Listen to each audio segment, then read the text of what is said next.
राजा कसा असावा हे सांगणारा बुधभूषणच्या दुसऱ्या अध्यायातील दुसरा श्लोक. त्या श्लोकामध्ये महाराजांनी सांगितले की राजा कसा असला पाहिजे. मेधावी मतिमान दीन वदनो दक्ष क्षमावान ऋजू धर्मात्माप्य नसूयको लघुकर षडगुण विच्छक्तिमान उत्साही पररंध विकृत धृतिर्धद्विक्षयस्थानवित शूरो न व्यसनी स्मृत्युपकृतम वृद्धोपसेवीचय. मेधावी असला पाहिजे. ज्यामध्ये मेधा म्हणजे ज्यामध्ये बुद्धिमत्ता असली पाहिजे. पण नुसती बुद्धिमत्ता मतिमान दीन वदनो, फक्त बुद्धिमत्ताच नाही तर आपल्या बुद्धिमत्तेचा आपल्या ज्ञानाचा अतिशय नम्रतेने उपयोग करणार. दक्ष जागरूक, क्षमावान त्याच्या सहकार्याने कोणी चूक केली तर त्याला क्षमा करणारा. रुजू म्हणजे विनम्र. धर्मात्माप्य म्हणजे धर्मात्मा, धर्माची काळजी घेणारा.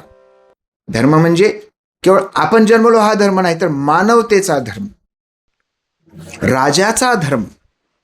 असा धर्माप्यन सुयको लघुकर. सुयको लघुकर धर्मात्मा सुयको एक धर्मात्मा दान धर्म करणारा पण काटकसर, विनाकारण कुठेही फालतू खर्च न करणार.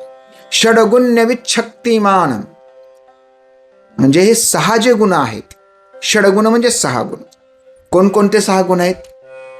हे 6 गुण असे आहेत: संधी, विग्रह, यान, आसन, द्वैधी भाव आणि संश्रय. या 6 गुणांचं पुढच्या श्लोकांमध्ये विश्लेषण येणार आहेच, त्यामुळे हा वेळ आपण इथे घालणार नाही.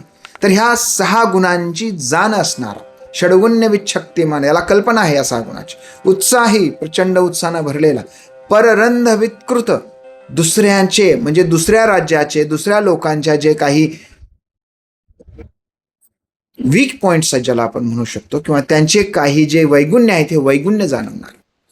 धृतर्वृद्धी क्षयवस्थानवित म्हणजे धैर्यवान, उत्कर्षाची स्थिती जाणणारा. आपला उत्कर्ष होतोय का अपकर्ष होतोय हे समजून घेणारा.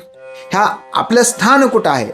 द्विक्षय स्थानवित, दोन्ही क्षय, क्षय मागे क्षय होतो का आपण पुढे चाललो, ह्या दोनांची स्थिती ओळखून घेणारा.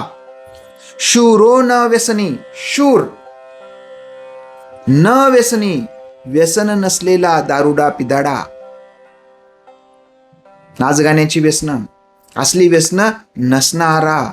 स्मृत्युपक्रंतम म्हणजे आपल्यावर केलेल्या उपकारांचं स्मरण करणारा. उपकार केला असेल, आपल्यावर जर कोणी मदत केली तर त्याची जाणीव ठेवणारा. वृद्धोपसेवी म्हणजे वृद्ध लोकांची सेवा करणारा असा राजा असला पाहिजे. एका बाजूला काही लेखकांनी, कवींनी महाराजांना व्यसनी ठरवलेलं, आणि महाराज त्यांच्या श्लोकात सांगतात की राजानं व्यसनी नसलं पाहिजे, उपकारांची जाणीव ठेवली पाहिजे, वृद्धापकाळामध्ये लोकांची सेवा केली पाहिजे. त्यांच्या जीवनामध्ये त्यांनी हे सर्व केलंच होतं. अगदी त्यांच्यासोबत विरोधात कट कारस्थान करणाऱ्या मंत्र्यांना त्यांनी माफी दिली होती, त्यांना पुन्हा सुधारण्याची संधी दिली होती. ते स्वतः दक्ष होते, क्षमावान होते, त्यांना माफ केलं म्हणजे क्षमावान. मेधावी होते, प्रचंड ऊर्जा, प्रचंड ज्ञान. ते मेधावी नसते तर एवढं साहित्य आज आपल्याला बघायला मिळालं नसतं. हे शंभूराजांचं स्वतःच वर्णन आहे. शंभूराजे तसे मेधावी होते, शूर होते, काटकसरी होते. सर्व 6 विकारांची त्यांना कल्पना होती. शत्रूच्या दुर्बल स्थानांची त्यांना कल्पना होती. आपल्या प्रगतीची, अधोगतीची कल्पना होती. उपकारांची जाणीव ते ठेवत होते, आणि त्यामुळे त्यांनी जे मित्र जोडले ते मित्र शेवटपर्यंत त्यांना साथ करणारे होते. ज्यामध्ये कवी कलश असतात. कवी कलशांची ही सिरीज होणं आवश्यक आहे. तर असा हा राजा असला पाहिजे. आणि शंभूराजांमध्ये हे सर्व गुण अतिशय ओतप्रोत भरलेले दिसतात. शंभूराजांना नमन करूया, थांबूया, भेटूया पुढच्या भागामध्ये. हा होता भाग क्रमांक 114 आणि श्लोक क्रमांक 2. जय शहाजी, जय जिजाऊ, जय शिवराज, जय शंभूराज.